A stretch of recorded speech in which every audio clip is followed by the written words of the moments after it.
دا د لمبو شاته ولاړه جینۍ دا د لمبو شاته ولاړه جینۍ غزل هم لیکي او پخلی هم کوي دا د لمبو شاته ولاړه جینۍ غزل هم لیکي او پخلی هم کوي اور د رڼا نڅاګري زده کړې اور د رڼا نڅاګري زده کړې شغلې ناستې او لوګی هم کوي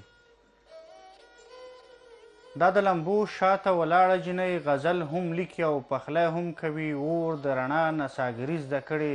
شغلې ناستې او لوګی هم کوي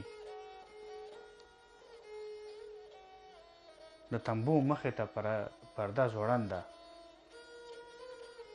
د تنبو مخې ته پرده ځوړنده او په کوڅه کې ماشومان په جنګ دي نن په راډیو کې تبصرې کېدلې د تنبو مخې ته پرده ځوړنده او په کوڅه کې ماشومان په جنګ دي نن په راډیو کې تبصرې کېدلې چا سره بیا خپل ګاونډیان په جنګ دي ناڅاپه مور په جینۍ غږ وکړلو پخلي نه پسته بیا جامې ومینځه اوس به څادر اوس به ټغر ګنده کي دغه هلک ته لږې پښې ومینځه دا سرخوړلې کتابچه دې کېږده د دې د لاسه د دنیا هېروي کله د مالګه په ډوډۍ کې نه وي کله کټوۍ کې مساله هېروي دا سرخوړلې کتابچه دې کېږده د دې د لاسه د دنیا هېروي کله د مالګه په کټوۍ کې نه وي کله د مالګه په ډوډۍ کې نه وي کله کټوۍ کې مساله ډېروي دا د لمبو شاته ولاړه جینۍ غزل هم لیکي او پخلی هم کوي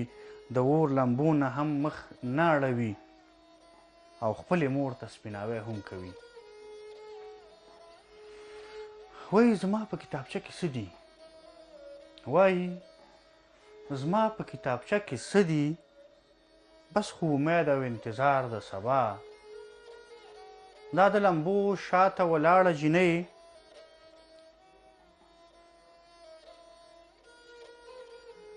غزل هم لیکي او پخلی هم کوي د اور لمبو نه هم مخ نه اړوي او خپلې مور ته سپیناوی هم کوي وایي زما په کتابچه کې څه دي بس خو امید او انتظار د سبا پرېږده چې اوښکې امیلونه کمه سترګې به وپیم په تار د سبا بیا به زما پرده کې پټې هیلې د دې لمبو غوندې سپرغۍ وساتي بیا به د خپل وجود اعلان وکمه او دا غزل به مې ژوندی وساتي